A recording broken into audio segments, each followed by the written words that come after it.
Vlog 72 and yes welcome back to the new vlog. तो आज का व्लॉग वैसे तो उतना ज्यादा कुछ ऐसे स्पेशल है नहीं आज, लेकिन बस वही अपना नॉर्मल स्टडी जैसा चलता है वो चलेगा। एंड देखते हैं आज कितने लेक्चर्स, कितने डीपीपीज, कितने क्वेश्चंस वगैरह कर पाते हैं। एंड आज का जो रिवीजन चैलेंज होगा वो भी मैं इसी में ही मेंशन कर दूंगा। तो वैसे तो मैं अभी अपने रोज के टाइम पे उठाऊं एंड अभी मैं सबसे पहले कॉफ़ी पीऊंगा, उसके बाद अपना डेली टारगेट बनाऊंगा, देन उसे फॉलो करते हुए आगे बढ़ूंगा।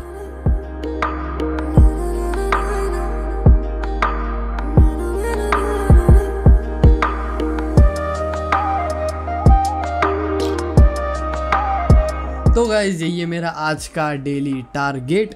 आज मेरे को फिजिक्स का लेक्चर करना है एंड केमिस्ट्री का लेक्चर मैं शायद ही करूँगा बिकॉज मेरा फिजिक्स के 1-2 लेक्चर का बैकलॉग था, तो मैं केमिस्ट्री का लेक्चर कम करूँगा एंड फिजिक्स का ज़्यादा करूँगा। वो तो जैसा होगा मैं आगे बता दूंगा। देन बायोलॉजी में मैं मॉलिक्यूलर बेसिस वाले चैप्टर का 1 शॉट देख रहा हूँ एंड आज उसका तीसरा दिन है, तो उससे भी मैं लगभग 1.5 से 2 घंटे का लेक्चर देखूंगा, उसकी एनसीईआरटी रीडिंग करूँगा एंड फिर क्वेश्चन प्रैक्टिस वगैरह जैसा है वैसा। और फिर यार मैं कितने दिनों से टेस्ट एनालिसिस रोज के टारगेट में मेंशन करता हूँ, लेकिन वो पूरा ही नहीं होता। मैंने पहले एक बार आधा टेस्ट एनालिसिस किया था एंड मेरा आधा बच रहा था, तो देखते वो आधा टेस्ट एनालिसिस कब तक हो पाता है, क्योंकि फिजिक्स के भी इतने सारे लेक्चर है ऑलरेडी। जो भी हो वो तो देख लेंगे। एंड सबसे पहले मैं चालू कर रहा हूँ बायोलॉजी का 1 शॉट एंड इसको मैंने ऑलरेडी 3 घंटे पहले कर रखा था एंड आज देखते हैं कितने घंटे का मैं कर पाता हूँ, क्योंकि मैं 1 शॉट को वैसे भी नॉर्मल लेक्चर की तरह ही ट्रीट कर रहा हूँ, थोड़ा थोड़ा ही कर रहा हूँ, ताकि मेरे पास अगर बायोलॉजी से थोड़ा टाइम बच जाएगा तो मैं फिजिक्स केमिस्ट्री में ज्यादा टाइम इन्वेस्ट करूंगा। एंड मैंने ऑलरेडी इसके लेक्चर्स बैच में लास्ट ईयर देख रखे थे, तो अब मैं दोबारा से वो लॉन्ग लेक्चर्स नहीं देखने वाला। मैं इसके 1 शॉट कर लेता हूँ एंड फिर 1 शॉट के बाद मैं इसकी एनसीईआरटी रीडिंग कर लेता हूँ। तो घूम फिर के बायोलॉजी को 2-2.5 घंटा तो मैं दे ही देता हूँ रोज का। अगर तुम 1 शॉट कर रहे हो तो तुम्हें एनसीईआरटी रीडिंग खुद से थोड़ी ज्यादा करनी पड़ जाती है, लेकिन वो मुझे चल जाएगा। बाकी तुम लोग को जैसा पसंद आ रहा है वैसे फॉलो करो तुम लोग। एंड इसके नोट्स भी नहीं बना रहा मैं, बिकॉज बायोलॉजी के लिए मैं उतना ज्यादा नोट्स प्रीफर नहीं करता। मैं इसकी एनसीईआरटी ही रीड करता हूँ, जो भी मुझे मार्क करना होता है मैं इसकी एनसीईआरटी में ही कर देता हूँ। तो चलो मैंने आज का बायोलॉजी का लेक्चर तो खत्म कर लिया एंड अभी मैं इसकी एनसीईआरटी रीडिंग करूंगा, यही वाले चैप्टर की, मॉलिक्यूलर बेसिस वाले चैप्टर की, क्योंकि इसमें ऑलरेडी इतने सारे साइंटिस्ट नेम एंड ये सारे वो सारे डेटा है ना, तो इसको बार बार रीड करने से ही ये याद होगा। ऐसे लेक्चर देखने से या 1 शॉट देखने से ये डायरेक्टली याद नहीं होने वाला, तो इसीलिए मैं अभी इसकी एनसीईआरटी रीडिंग कर लेता हूँ साथ ही साथ। एंड थोड़े बहुत मैं नोट्स के नाम पे कुछ शीट्स बना लेता हूँ बायोलॉजी के लिए, जैसे कोई साइंटिस्ट नेम वाली शीट हो गई या फिर कोई डेटा वाली शीट हो गई या फिर कोई ईयर वाली शीट हो गई, जो मैंने ऑलरेडी लास्ट ईयर बनाई थी, पेपर पे बनाई थी, ऐसे आईपैड पे नहीं बनाई थी। तो वो भी मेरे पास पड़ा हुआ है, मैं कभी आपको वीडियो में दिखाऊंगा या तो फिर मैं अपने टेलीग्राम पे शेयर कर दूंगा अगर मुझे टाइम मिलेगा तो भाई चलो मेरा बायोलॉजी का भी रीडिंग पूरा हुआ एंड मैंने साथ ही में नोट्स भी बना लिए, जिसमें मुझे थोड़ा सा ज़्यादा टाइम लग गया, क्योंकि यार ये साइंटिस्ट के नेम इतने सारे थे, उसे याद करके लिखने में थोड़ा टाइम लग गया। एंड यार मुझे पहली बात तो ये एक चीज़ नहीं समझ में आती इन लोग की, कि ये साइंटिस्ट लोग की आपस में मिली भगत रहती है कि क्या रहता है पता नहीं। क्योंकि क्या होता है कि कोई एक साइंटिस्ट थियरी देगा, दूसरा साइंटिस्ट उसे प्रूव करेगा, फिर कोई एक साइंटिस्ट थियरी देगा, फिर आगे 3-4 साइंटिस्ट और उसे प्रूव करेंगे। यार तुम लोग मिल के ही डिस्कवर करके प्रूव कर लो ना। कोई 1 साल डिस्कवरी का याद करना पड़ता है, कोई 1 साल प्रूव करने का याद करना पड़ता है, कोई इसका साइंटिस्ट अलग उसका साइंटिस्ट अलग। मतलब ऐसा फील होता है कि इन लोग ने ऐसे मिली भगत बना ली होगी कि हम लोग क्रेडिट लेंगे, तू इसका क्रेडिट लेना, तू उसका क्रेडिट लेना। यार जो भी हो, मस्ती कर रहा था मैं।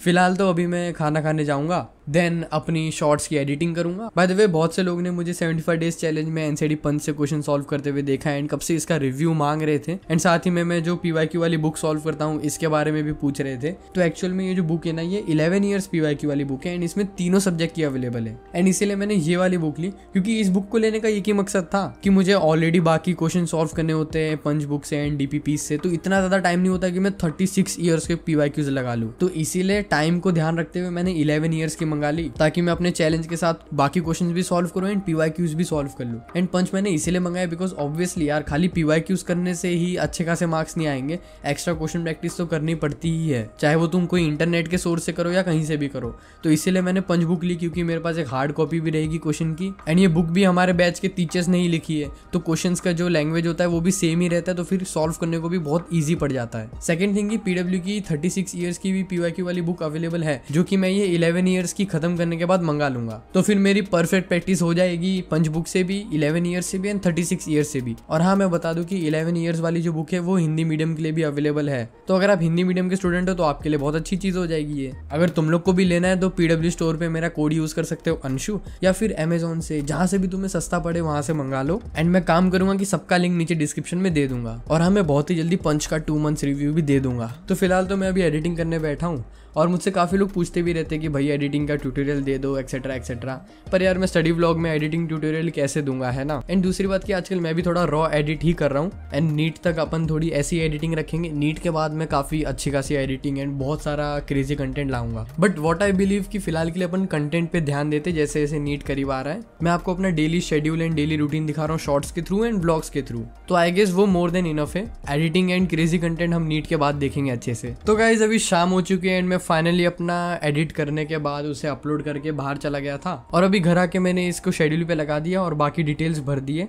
अभी फिलहाल मैं अपना लेक्चर्स करूंगा फिजिक्स का, एंड कल मैंने आधा लेक्चर किया था उसे आज पूरा कर लूंगा, और एक और लेक्चर करूंगा मैं। केमिस्ट्री शायद आज मैं नहीं करूंगा क्योंकि ये वाला चैप्टर अपने टेस्ट में आने वाला है, तो मैं फटाफट से पहले इसे खत्म करूंगा क्योंकि केमिस्ट्री में तो मैंने टेस्ट सिलेबस जितना कर लिया है। तो गाइज अभी मैंने ये वाला एक लेक्चर तो खत्म कर लिया, पर मैं ये वाला लेक्चर जब देख रहा था ना, इसकी ड्यूरेशन है 3 hours 54 मिनट।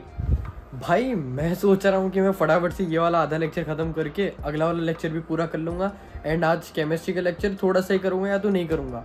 लेकिन देख रहा हूँ भाई 4 घंटे का लेक्चर, उससे बेहतर है 2 लेक्चर ले लेते। अब इसको अलग से 2 पार्ट में करना पड़ेगा। क्या बोलूँ भाई, एमा सर फिर से अपने फॉर्म में आ गए। अब क्या ही कर सकते हैं, चलो मैं चालू करता हूँ। ये वाला लेक्चर जितना कर पाऊंगा उतना करूंगा। देखता हूँ, कोशिश करूंगा कि 2 hours तक तो कंप्लीट कर लूँ, लेकिन इसमें सर ने पूरा क्वेश्चन प्रैक्टिस कराया तो मे बी 2 hours तक भी नहीं हो पाए, क्योंकि यार पूरे क्वेश्चन प्रैक्टिस सर ने कराया, उसको पूरा लिखने में वगैरह वगैरह में बहुत टाइम जाएगा।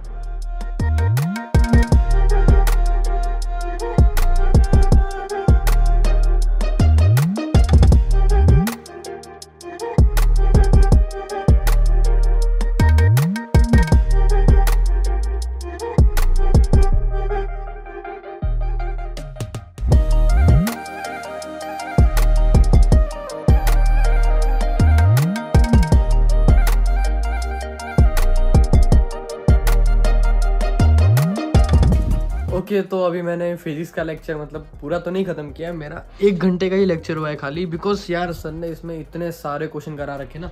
मैंने अभी यहाँ पे लिखे क्वेश्चन, तो ये सब लिखने में भाई बहुत टाइम चला गया। एंड मैंने इसके पहले 1 घंटे वाला पिछला वाला लेक्चर किया था, एंड ये वाला 1 घंटे का किया। अब यार इसमें सर ने सिर्फ क्वेश्चन कराया, तो पता नहीं है 4 घंटे का लेक्चर कितने घंटे में कवर होगा। बट जो भी था इसमें टाइम ज़्यादा लग गया, इसलिए आज मैं केमिस्ट्री का लेक्चर नहीं करने वाला। एंड मैं सोच रहा हूँ अभी कि जो मेरा 75 डेज चैलेंज का होगा उसे भी मैं थोड़ा अभी उसमें फिजिक्स का क्वेश्चन में थोड़ा कम करूँगा, बिकॉज आज ऑलरेडी मैंने इसमें इतने सारे क्वेश्चन कर लिए, मतलब पूरे लेक्चर में ही क्वेश्चन थे। तो मैं सोच रहा हूँ 75 डेज चैलेंज में थोड़े कम करूँगा, बिकॉज क्या है कि मुझे ये लेक्चर कैसे भी करके संडे तक ख़त्म करने पड़ेंगे, क्योंकि संडे वाले टेस्ट में ये चैप्टर आएगा। एंड अब तो वैसे भी फिजिक्स में ऐसे चल रहा है कि जो सैटरडे को ख़त्म होने वाला है वही संडे को टेस्ट में आएगा। तो मैं अभी अपने 75 डेज चैलेंज की वजह से फिजिक्स का लेक्चर पीछे नहीं रख सकता ना, क्योंकि मैंने अपना रिवीजन तो कर लिया, लेकिन क्या ही फ़ायदा वो रिवाइज करके जो संडे की टेस्ट में नहीं आने वाला। तो इसीलिए मैं 75 डेज चैलेंज में क्वेश्चन थोड़े कम करूँगा, एंड लेक्चर में जो क्वेश्चन है वो थोड़े ज़्यादा कर लूँगा, ताकि मेरे टेस्ट की भी प्रिपरेशन हो जाए, एंड मेरा चैलेंज में बाकी जो भी चल रहा होगा सब्जेक्ट वो तो चलेगा ही। एनीवेज जो भी हो, अभी तो मैं फिलहाल खाना खाने जाऊँगा, एंड फिर उसके बाद DPP देखते हैं। केमिस्ट्री का तो कुछ है नहीं, एंड फिजिक्स का मैं शायद करने नहीं वाला, तो मैं डायरेक्ट अपना रिवीजन चैलेंज करूंगा। तो गाइज अभी मैंने अपना खाना भी खत्म कर लिया है, एंड अभी मैं अपना 75 डेज चैलेंज करने जाऊंगा। जैसे कि मैंने बताया अभी कि मैं DPPs नहीं करने वाला।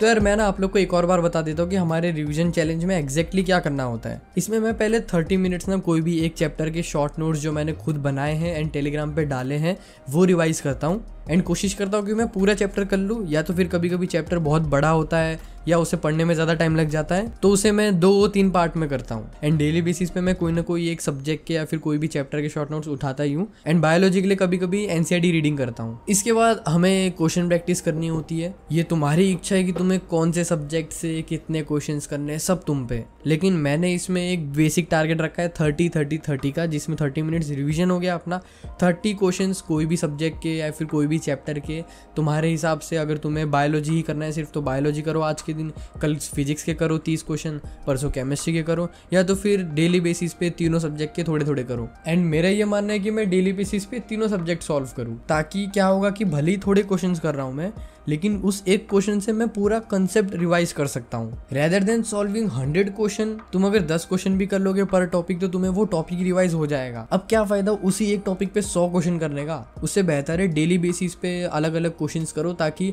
हर एक कंसेप्ट रिवाइज करते हुए जाओ। क्योंकि क्वेश्चन प्रैक्टिस तो मैंने चैप्टर के साथ ही कर लिया था, ये तो रिविजन है। रिविजन में अपने को पहले के टॉपिक उठाने होते हैं, या फिर जो टेस्ट में आने वाला होता है वो 1-2 दिन पहले मैं टेस्ट के हिसाब से कर लेता हूँ। लेकिन ऑब्वियसली रिविजन में तुम्हें प्रैक्टिस नहीं करनी है, रिविजन में तुम्हें कंसेप्ट याद करना है। बाकी क्वेश्चन प्रैक्टिस जब करना होता है तब चैप्टर के साथ कर लेते हैं, या तो फिर टेस्ट के टाइम पे एक्स्ट्रा बैठ के कर लेते हैं। तो फाइनली अभी मैं केमिस्ट्री के क्वेश्चन सॉल्व करूंगा, थर्मोडायनेमिक्स वाले चैप्टर के। ये मैंने अपने शॉर्ट्स में दिखाया था कि कल मैंने थर्मोडायनेमिक्स के थोड़े क्वेश्चन सॉल्व किए थे, एंड आज बाकी के टॉपिक के सॉल्व करूंगा। एंड यार कुछ दिनों में अपना ये चैलेंज भी पूरा खत्म हो जाएगा, क्योंकि आज डे 61 है, तो समझ लो कि अभी सिर्फ 14 डेज बचे हैं। इसके बाद क्या करूंगा मैं अपने वीडियो में ही आगे बता दूंगा। बट मैं ये सोच रहा हूँ कि जैसे मैं डेली बेसिस पे आपको अपना डेली रूटीन दिखा रहा हूँ ना, वो मैं दिखाते रहूँ जब तक हो पाएगा, क्योंकि इससे आपको भी पता लगेगा ना कि मैं क्या क्या कर रहा हूँ, कैसे कैसे कर रहा हूँ। जैसे अगर आज मैंने लॉन्ग वीडियो डाला है तो मैं आज शॉर्ट नहीं डालूंगा, कल मैं लॉन्ग वीडियो नहीं डालूंगा तो कल मैं शॉर्ट्स डालूंगा। पर घूम फिर के मैंने आपको डेली रूटीन दिखाया ये रोज के रोज। तो अगर आपने अब तक कोई भी मेरे शॉर्ट्स चेक नहीं किए तो जाके चेक कर लेना, ताकि आइडिया मिलेगा कि मेरा कौन सा बैकलॉग कैसे हो रहा है, मैं उसे कैसे कवर कर रहा हूँ,